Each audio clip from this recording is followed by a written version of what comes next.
올해 이제 코로나19로 야기한 변화 중에 가장 큰 부분 중에 하나가 집콕, 이 집밥 트렌드가 아닐까 싶습니다. 이런 식문화가 자리 잡으면서 자연히 관련 음식료 기업들이 반사이익을 누리게 됐고요. 2분기 실적에 또 고스란히 반영이 되기도 했습니다. 그럼 앞으로 음식료 기업들은 또 어떤 종목 위주로 성장세가 그려질지 오늘은 음식료 업종을 담당하고 있는 애널리스트에게 직접 얘기를 들어보겠습니다.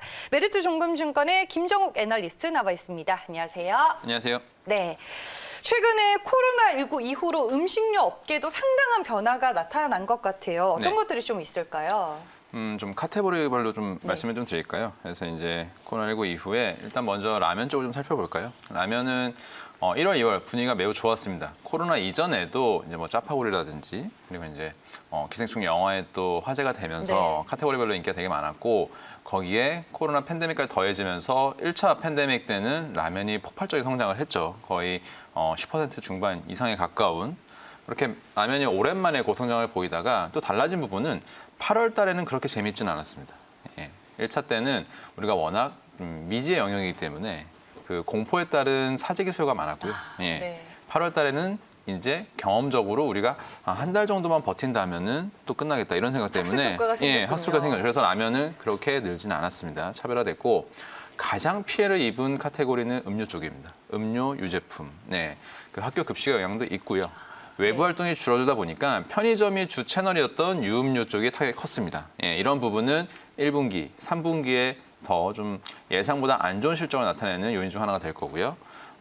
수혜주는 이제 단연 가공식품으로 볼 수 있겠죠. 가공식품 쪽은 매 분기 좀 좋았다라고 보시면 될 것 같아요. 특히 H&M 같은 경우에는 기존에도 두 자릿수의 성장을 이어가고 있었는데 거기에다가 코로나 덕분에 새로운 소비층들이 유입이 된 거죠. 침투율이 높아졌다 보시면 될 것 같아요. 침투율이라고 하면은 한 해에 한 번이라도 먹어본 분들은 이제 카운팅을 하거든요. 네. 그런 부분들이 반영이 된 거고 주류 쪽은 확실히 가정용 소비가 좋았습니다. 예, 이번에 9월달 데이터만 보더라도 업소 쪽은 거의 소주는 한 10%, 맥주는 한 20%가량 감소를 했는데 가정용 쪽에서 각각 한 맥주 30%, 소주 50% 이상 증가를 하면서 혼술 영향이 많이 반영됐다라고 좀 보고 있습니다. 네. 부문별로 이제 좀 정리를 해주셨습니다. 네. 코로나19로 이제 방역이 강화가 되면서 어쩔 수 없이 이제 집콕을 하는 사람들이 많이 늘어나기는 했잖아요. 네. 이런 부분들이 관련 기업들의 실적에 기여하는 부분은 또 어느 정도인가요? 네.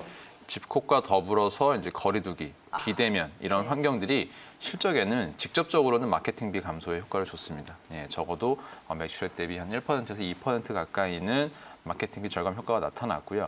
물론 분기 단위로는 뭐 1분기보다는 2분기, 2분기보다 3분기 마케팅비가 늘어나긴 했지만 전년보다는 확연하게 개선되는 모습이어서 전반적인 음식료 업체들의 실적 개선, 마진율도 한 2에서 3%포인트가량 올라왔다라고 좀 보고 있어요. 네. 예. 그리고 국내뿐만 아니라 해외에서도 마찬가지입니다. 예, 국내 업체들이 해외 가공식품 마진이 거의 BEP거나 또는 소폭 적자에 달했었는데 중국에서만도 지금 한 15% 정도 마진을 내고 있습니다. 네, 이런 부분들이 해외 쪽의 고성장, 고마진, 해외 쪽에서의 또 집콕, 그다음에 비대면 확대로 인해서 마케팅비 자금 효과가 나타나고 있다라고 좀 보고 있고요. 집콕 때문에 또 좋아진 부분이 온라인이죠. 네, 온라인 쪽은 매출 성장이 40%인데 제가 생각을 해도 오프라인보다는 온라인 쪽이 이 식품 업체들의 마진 측면에서 훨씬 좋은 것 같습니다. 그래서 믹스가 좋아지는 효과도 반영이 되었다라고 보고 있고요. 네.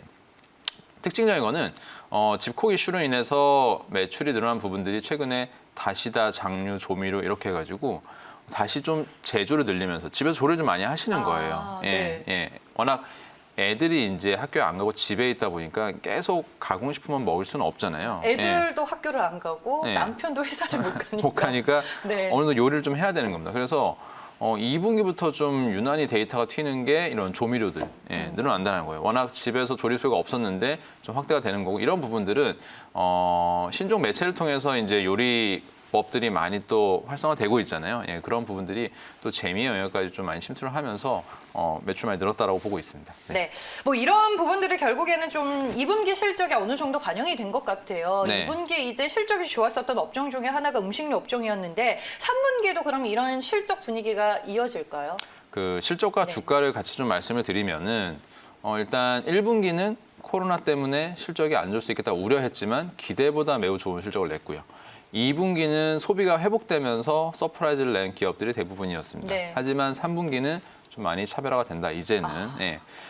왜냐하면 다시 한번 유음료 업체들은 3분기 때 편의점 매출이 회복되면서 성장 나올 거라고 기대를 했었는데 이게 한 번 더 지연됩니다. 네, 외식, 급식 업체도 마찬가지고요. 반면에 가공식품 업체들은 한 번 더 호황기를 맞는다라고 보고 있어요. 그리고 최근에는 수해로 인해서 농산물 가격이 많이 올라가고 있거든요. 국내 농산물 가격들이. 그러다 보니 김치 수요가 좀 폭발을 하고 있어서 이와 관련된 뭐 CJ 제일제당이나 대상도 좀 수혜를 입을 거다라고 좀 기대를 하고 있고 3분기 실적은 가공식품은 좋습니다. 네, 추석 선물 세트 같은 경우에도 비대면 때문에 선물 세트 판매가 좋지 않을 수 있겠다 우려했었는데 오히려 반대로 비대면일 때 가공식품 선물 세트가 소비자한테 더 선호를 받은 것 같아요. 왜냐하면 네. 별로 부담도 없고 선물을 했을 때 받는 사람도 크게 부담이 없는 이런 상황이고 일반적으로 공인되지 않는 브랜드들을 보내는 거에 좀 부담이 있거든요. 예, 그러다 보니 가공식품 판매가 좋았고 또 이번에는 추석이 조금 뒤에 있지 않았습니까? 네. 10월 초에 있었기 때문에 관련된 비용들이나 반품도 4분기에 반영되는 효과가 나올 겁니다. 그래서 3분기 실적은 호실적이 예상이 되고 해외 쪽도 아까 말씀드린 것처럼 개선된 마진이 이어지는 상황, 매출 고성장과 개선된 마진이 이어지기 때문에 가공식품 업체들 3분기 실적 좋습니다. 그리고 많이 걱정한 부분이 주류였어요. 예, 주류 쪽은 8월 중순 이후에 코로나가 재확산되면서 업소들이 특히 이제 유흥업소들이 많이 타격을 입은 거는 사실입니다. 8월 하반월이 제일 안 좋았고 9월 초에는 회복은 했지만 또 2.5닭이 들어가면서 역시 좀 부진했고 9월 하반월에 들어서 좀 회복을 했는데 9월 매출이 예상보다 괜찮았습니다. 예, 그래서 말씀드린 것처럼 업소용 매출이 빠진 부분을 가정용 매출이 뒷받침을 해주면서 매출이 예상보다 좋은 상황. 거기에 주류 업체들은 체감하시다시피 영업 활동이 거의 전무했습니다. 예, 영업사원들이 내근직으로 전환돼서 외부 활동을 못할 만큼 마케팅 비용을 줄였기 때문에 3분기에는 주류 업체들의 실적도 기대해 볼 만하다라고 생각을 하고 있습니다. 네. 네, 그러면 이제 3분기는 실적 차별화가 존재한다라고 말씀해 주셨는데 실적 모멘텀이 있는 그리고 하반기에 우리가 또 음식료 업종에서 탑픽으로 볼 만한 종목들을 전체적으로 소개를 좀 해주시죠. 네. 네. 저는 대형주, 하이트진로, CJ 제일제당 추천드리고요. 네. 그다음에 중형주에서는 풀무원 좀 말씀드리고 싶습니다. 종목별로 좀 말씀을 좀 드릴까요? 네. 하이트진로 같은 경우에는 제가 뭐 방송에 나와서 여러 번 얘기했지만 테라, 진로 신제품 효과가 올해 유난히 기대가 됐었는데 코로나 때문에 레벨 다운돼서 지금 성장을 보여주고 있습니다. 예상만큼은 좀 못 미치고 있지만 여전히 MOM 성장이 이어지고 있다는 월별 단위의 성장이 이어지고 있다는 게 가장 큰 포인트고요. 코로나 덕분에 점유율을 오히려 더 올렸을 거다라고 보고 있어요. 경쟁사 같은 경우에는 작년에 하이트진로가 신제품을 내고 MS를 올려가고 있기 때문에 올해 마케팅비를 써서라도 MS를 방어했어야 되는데 코로나 환경이 또 점유율이 빠지는 업체한테 더 불리하게 작용을 했을 거다라고 좀 보고 있고요.